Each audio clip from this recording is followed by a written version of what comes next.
హకీంపేట నిస్సాక్ ఆఫీసులో జరుగుతున్న 54వ CISF raising day parade కార్యక్రమానికి కేంద్ర హోంమంత్రి అమిత్ షా ముఖ్య అతిథిగా హాజరయ్యారు.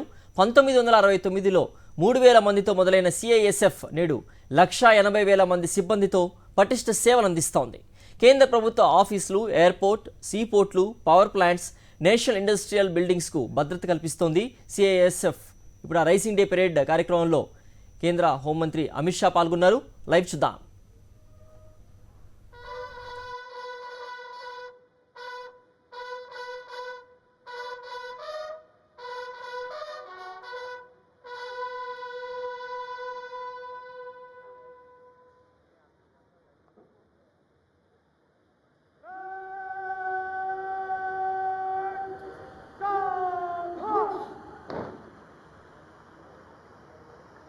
शहीदों को श्रद्धा सुमन अर्पित करने के बाद माननीय केंद्रीय गृह एवं सहकारिता मंत्री भारत सरकार हमारे मध्य पधार रहे हैं।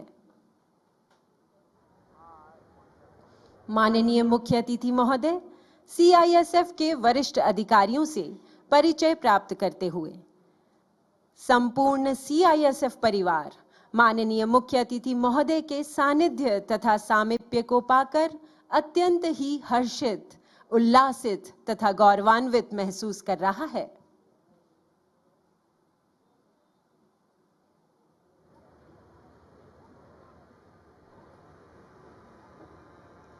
माननीय मुख्य अतिथि महोदय केंद्रीय गृह एवं सहकारिता मंत्री भारत सरकार श्री अमित शाह मंच पर पधार रहे हैं।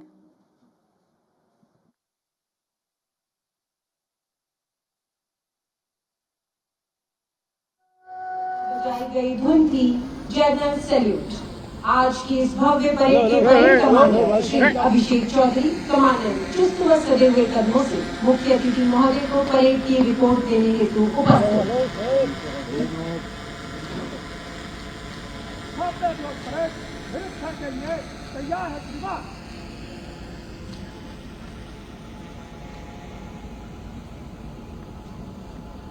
परेड कमांडर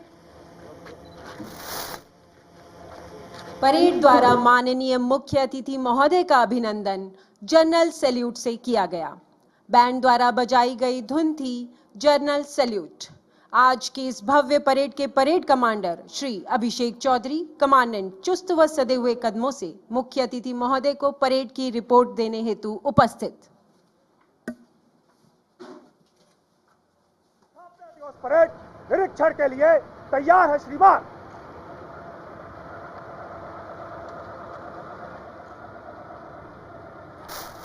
परेड कमांडर ने मुख्य अतिथि महोदय को परेड की रिपोर्ट दी और उनसे परेड निरीक्षण का अनुरोध किया, जिसे सहर्ष स्वीकार करते हुए मुख्य अतिथि महोदय माननीय केंद्रीय गृह एवं सहकारिता मंत्री भारत सरकार श्री अमित शाह निरीक्षण वाहन में सवार हुए।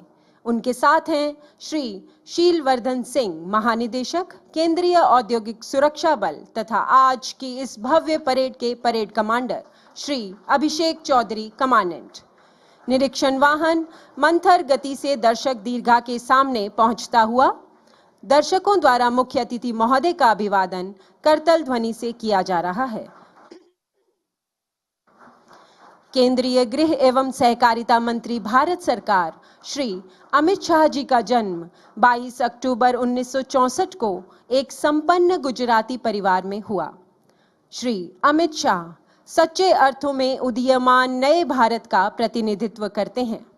आपने भारतीय जनता पार्टी की अध्यक्षता के दौरान राज्य विधानसभा चुनावों में एक के बाद एक चुनावी जीत हासिल कर पार्टी के संगठनात्मक पदचिन्ह का सफलतापूर्वक विस्तार किया।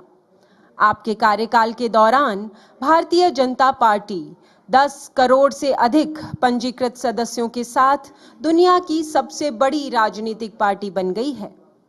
बालपन में श्री अमित शाह सदैव महान राष्ट्रभक्तों की जीवनियों से प्रेरित हुआ करते थे। इसी प्रेरणा के फलस्वरूप आपने मातृभूमि की सेवा करने और राष्ट्र की प्रगति में योगदान देने का स्वप्न देखा। राष्ट्रीय स्वयंसेवक संघ की राष्ट्रवादी भावना तथा उनके दृष्टांत से प्रेरित व प्रभावित होकर आप संघ के एक सक्रिय सदस्य बन गए। तत्पश्चात अखिल भारतीय विद्यार्थी परिषद के एक सक्रिय सदस्य बन इसके अहमदाबाद इकाई सचिव बने। तत्पश्चात आपने गुजरात में भाजपा के सचिव तथा उपाध्यक्ष की जिम्मेदारी भी संभाली। वर्ष 1997 में आप भारतीय जनता युवा मोर्चा के राष्ट्रीय कोषाध्यक्ष बने। चुनावी मुहिम से अलग श्री अमित शाह संगठनात्मक मामलों को कुशलता से संभालने के लिए भी जाने जाते हैं। 2013 में आपको भाजपा के राष्ट्रीय महासचिव और उत्तर प्रदेश के प्रभारी के रूप में नियुक्त किया गया था।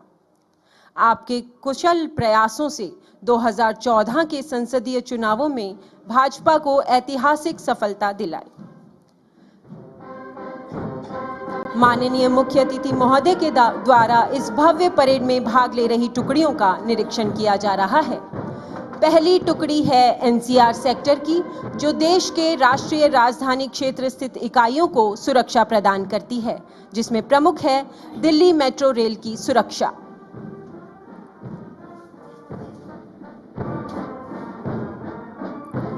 दूसरी टुकड़ी वेस्टर्न सेक्टर की है, जो राष्ट्र के पश्चिमी क्षेत्रों के प्रमुख प्रतिष्ठानों एवं प्रमुख बंदरगाहों को सुरक्षा प्रदान कर रहा है।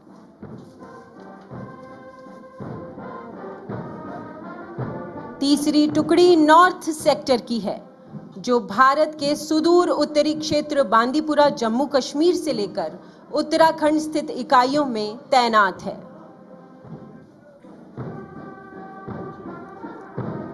चौथी टुकड़ी ईस्टर्न सेक्टर की है, जो धनबाद की कोयला खदानों से लेकर चरम वामपंथ प्रभावित करगली की इकाइयों को भी सुरक्षा प्रदान कर रहा है।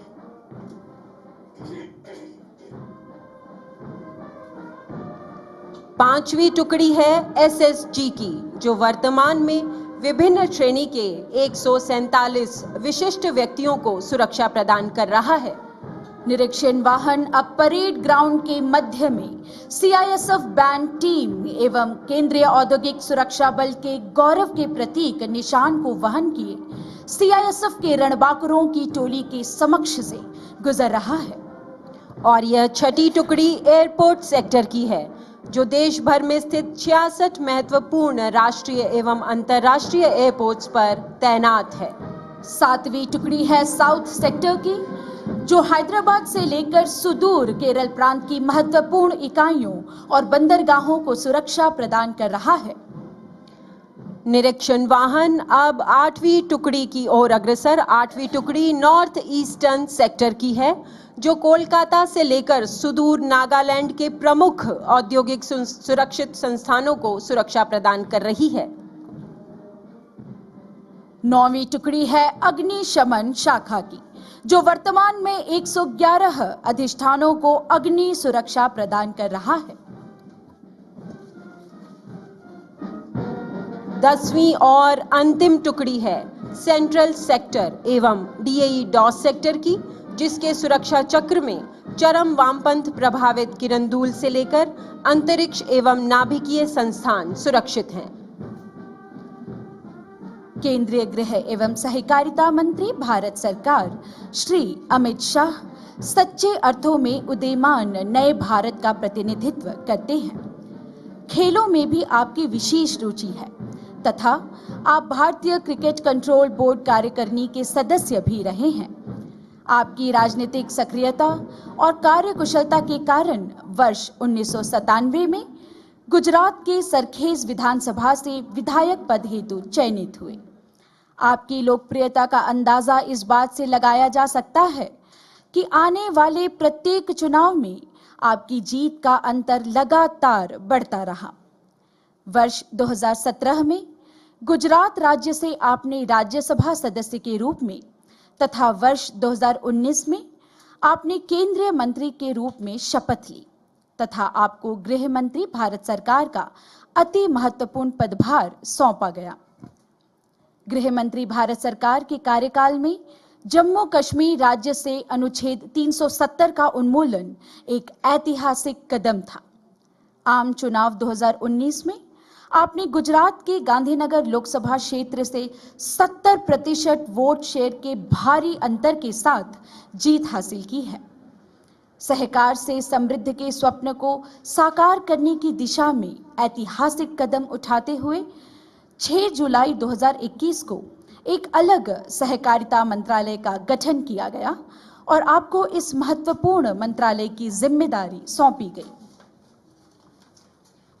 श्री अमित शाह केंद्रीय अर्धसैनिक बलों के जवानों और उनके परिवारों के चिकित्सा उपचार के लिए आयुष्मान सीएपीएफ स्वास्थ्य सेवा योजना का शुभारंभ किया, जिसके माध्यम से कैशलेस और पेपरलेस मेडिकल ट्रीटमेंट की शुरुआत हमारे लिए अत्यंत हर्ष का विषय है।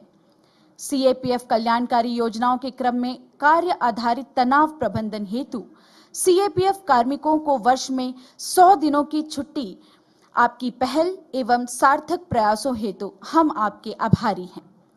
केंद्रीय सशस्त्र बलों के जवान के प्रति आपका अपार स्नेह तथा कल्याण की भावना आपकी नीतियों का अहम हिस्सा है।